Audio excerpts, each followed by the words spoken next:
Today I want to talk about synchronicity. This is a word I discovered about 2 months ago and is the inspiration for this series.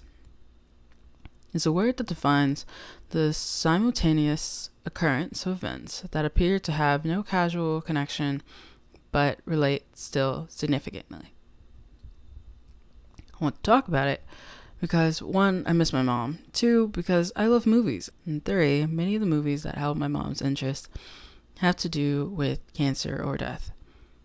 And bonus fact, which is merely a coincidence, my favorite superhero / future husband is a cancer patient. Now, originally when I decided to do this, I was going to cover 4 films, and it was going to be in one video. But for the sake of levity, and not to make this all about cancer sadness, I will be covering 6 movies, and they are each going to have their own video.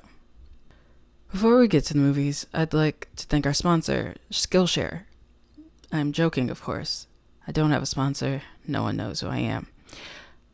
But for real, before we get to the movies, I want to talk about my mom. My mom was an Aries who was both serious and a goofball. She knew how to take care of business and made sure all 3 of our lives, me, my grandmother, as well as herself, ran smoothly. As well as the lives of her friends, sorors, and students. But she was also silly. She danced horribly without a care and sang at every opportunity. She also took pictures like they were going out of style and made sure every little achievement was giving the spectacle of a coronation. When she was alive, I hated it because I was an awkward little boy trying to find joy in being a girl, but now I'm an awkward grown guy who hates that his mom isn't there to shove an iPad in his face. Anyway, my mom was fucking dope, and I hate that I used my inherited love of photos to take pictures of everything but her. Now to the films. First up, we have Brother Bear. Brother Bear came out when I was 4, going on 5, and it is a childhood favorite of mine. I would watch it often with my mom, and it was the start of my everlasting love of bears. I remember it being a comfort film for me, but around 10, I stopped watching it. So during the yearly material purge my household would go through, I gave it away. And then about 2 to 3 years later, my mom was looking for it. And when I informed her that I gave it away, she was shocked that she had allowed such a thing to happen. And the next day, it arrived on our doorstep as she had ordered it with 1-day shipping. We then watched it that night, and I took note to never give it away again. Not that she gave me a chance.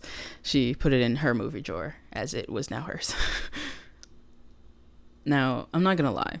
Up until this rewatch, I didn't completely understand why she wanted it back so bad. And if I asked her, the memory is no longer in my brain. But I think I get it now.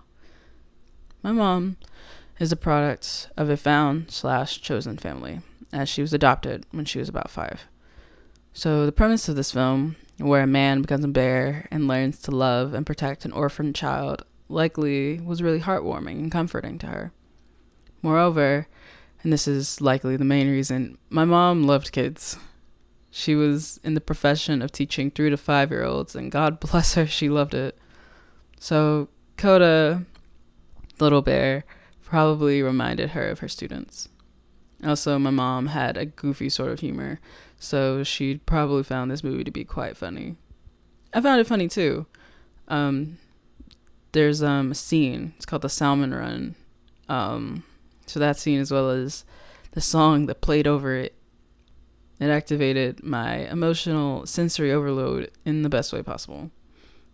I remember I found that scene to be quite comforting when I watched this movie a little while after she died.